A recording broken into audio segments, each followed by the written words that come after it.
Michael never expected that one small message would destroy his entire life. It was a quiet Thursday evening when everything began. The rain was gently tapping on the windows of their apartment, and the city outside looked calm and peaceful. Michael had just finished work and was sitting in the living room, scrolling through his phone while waiting for his wife, Laura, to come home. They had been married for 6 years. To everyone around them, they looked like the perfect couple. They had a nice apartment, good jobs, and a comfortable life. At least, that's what Michael believed. At exactly 7:43 p.m., the front door opened. Laura stepped inside, shaking the rain off her coat. "You're home early," she said with a small smile. Michael looked up. "My meeting got canceled." Laura nodded and walked into the kitchen. "I'm starving," she said. "Did you eat?" "Not yet." "I'll order something." Michael watched her carefully. Something about her seemed different.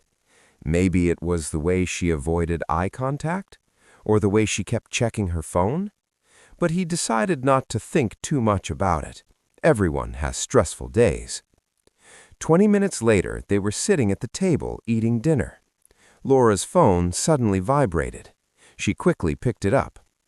Michael noticed how her expression changed for a split second. "What is it?" he asked casually. "Work message," she replied quickly. Michael nodded, but something inside him felt uneasy. Later that night, Laura went to take a shower. Her phone was lying on the couch. Michael wasn't the kind of person who checked other people's phones, but suddenly the screen lit up. A message appeared. "I miss you already." Michael frowned. He stared at the screen. The message was from someone named Daniel. Michael had never heard that name before. He told himself to ignore it, but then another message appeared. "Tomorrow, same place?" Michael felt his stomach tighten. His hand slowly reached for the phone. For a moment, he hesitated. Then he unlocked it. The conversation opened instantly. What he saw made his heart stop. There were dozens of messages, weeks of conversations, photos, jokes, late-night messages, and then one message from Laura. He still has no idea. Michael felt like the air had been knocked out of his lungs. He sat there frozen, trying to understand what he was reading. His wife, the woman he trusted more than anyone, was having an affair. The bathroom door opened. Michael quickly locked the phone and placed it back on the couch. Laura walked out with a towel around her hair. She smiled. "Why are you sitting in the dark?" Michael realized the living room lights were off. "I was just thinking." Laura sat next to him. "About what?" Michael looked at her. For the first time in years, he felt like he didn't know this woman. "About us." Laura laughed softly. "What about us?" Michael forced a smile. "Nothing." Laura leaned her head on his shoulder, but instead of comfort, Michael felt cold. The next morning, Michael woke up early. Laura was still asleep. Her phone was on the nightstand. He quietly picked it up again. The conversation with Daniel continued late into the night. The last message read, "Tonight, 9 p.m., our place." Michael's heart pounded. He now had two choices: pretend he knew nothing, or find out the truth. He chose the second option. At 8:45 p.m. that evening, Michael was sitting inside his car across the street from a small restaurant. His hands were shaking slightly. He felt ridiculous, like a spy in his own life. But he needed to see it with his own eyes. At 8:58 p.m., Laura appeared. She stepped out of a taxi. She looked beautiful, the same dress she wore on their anniversary last year. Michael's chest tightened. A few minutes later, a man approached her. Tall, confident, dark hair. Daniel. Laura smiled when she saw him. Not the polite smile she used with strangers, a real smile, the kind she used to give Michael. They hugged. Then they walked into the restaurant together. Michael stared at the door for a long time. Something inside him broke. He didn't go home that night. Instead, he drove around the city, thinking, remembering, trying to understand where everything went wrong.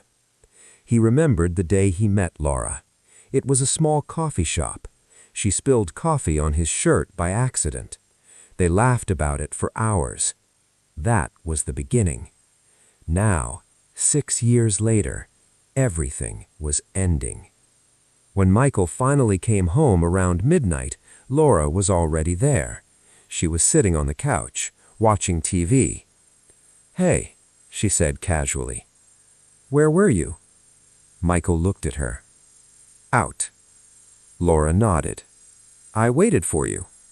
Michael almost laughed. "Did you?" Laura frowned slightly. "What is that supposed to mean?" Michael sat down across from her. Then he quietly said, "I know about Daniel." The room went silent. Laura's face turned pale. "What?" Michael looked directly into her eyes. "I know everything." Laura tried to speak, but no words came out. Michael continued calmly. "How long?" Laura whispered, 3 months. Michael closed his eyes. 3 months. 3 months of lies. 3 months of pretending. "Why?" he asked quietly. Laura wiped tears from her face. "I didn't mean for it to happen." Michael shook his head. "It always just happens, doesn't it?" Laura looked desperate. "Michael, please." But Michael stood up. "No." Laura started crying. "I still love you." Michael looked at her sadly. "That's the problem." Laura whispered, "What do you mean?" Michael walked toward the door. Then he turned back one last time. "You don't know what love means." And with those words, he left. 6 months later, Michael was sitting in a small cafe, the same cafe where he first met Laura. Life had slowly started to move forward. It wasn't easy, but it was getting better. As he sipped his coffee, he noticed something strange. Across the street, Laura was walking, but she wasn't alone. Daniel was with her, and they were arguing, loudly. People were staring. Laura looked angry. Daniel looked frustrated. Then suddenly, Daniel walked away, leaving Laura standing there alone. Michael watched silently. For the first time since the divorce, he didn't feel pain. He only felt something unexpected. Peace. Because sometimes the greatest betrayal isn't losing someone. It's realizing the person you lost was never truly yours.